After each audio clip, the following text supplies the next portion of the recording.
The worship of Thor.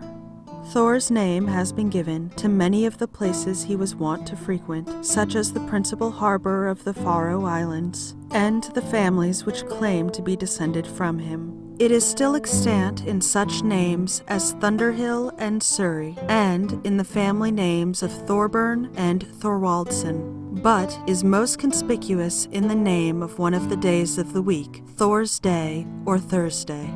Over the whole earth still is it Thor's Day. Saga of King Olaf by Longfellow. Thor was considered a preeminently benevolent deity, and it was for that reason that he was so widely worshipped, and that temples to his worship arose at Mori, Hlader, Godi, Gothland, Uppsala, and other places, where the people never failed to invoke him for a favorable year at yule-tide, his principal festival. It was customary on this occasion to burn a great log of oak, his sacred tree, as an emblem of the warmth and light of summer, which would drive away the darkness and cold of winter. Brides invariably wore red, Thor's favorite color, which was considered emblematical of love, and for the same reason betrothal rings in the north were almost always set with a red stone. Thor's temples and statues, like Odin's, were fashioned of wood, and the greater number of them were destroyed during the reign of King Olaf the Saint. According to ancient chronicles, this monarch forcibly converted his subjects. He was specially incensed against the inhabitants of a certain province, because they worshipped a rude image of Thor, which they decked with golden ornaments, and therefore which they set food every evening, declaring the god ate it, as no trace of it was left in the morning.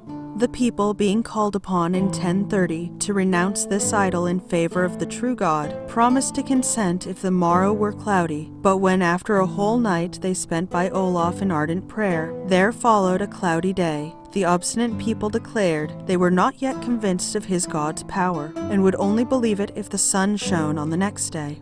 Once more Olaf spent the night in prayer, but at dawn, to his great chagrin, the sky was overcast. Nevertheless, he assembled the people near Thor's statue, and after secretly bidding his principal attendant to smash the idol with his battle-axe if the people turned their eyes away but for a moment, he began to address them. Suddenly, while all were listening to him, Olaf pointed to the horizon, where the sun was slowly breaking its way through the clouds, and exclaimed, "Behold our God!" The people one and all turned to see what he meant, and the attendant seized this opportunity for attacking the idol, which yielded easily to his blows, and a host of mice and other vermin scattered hastily from its hollow interior. Seeing now that the food placed before their god had been devoured by noxious animals only, the people ceased to revere Thor, and definitively accepted the faith which King Olaf had so long and vainly pressed upon them. So that was the worship of Thor, the final section of Chapter 4 of Myths of the Norsemen by Helene A Guerber, Thor. I will be working my way through this book section by section, and if there are any other public domain books that you would like for me to read, please leave a comment below. Did you enjoy this video? Then subscribe for more, and be sure to check me out on Facebook and Patreon. Thank you for listening, and have a lovely evening.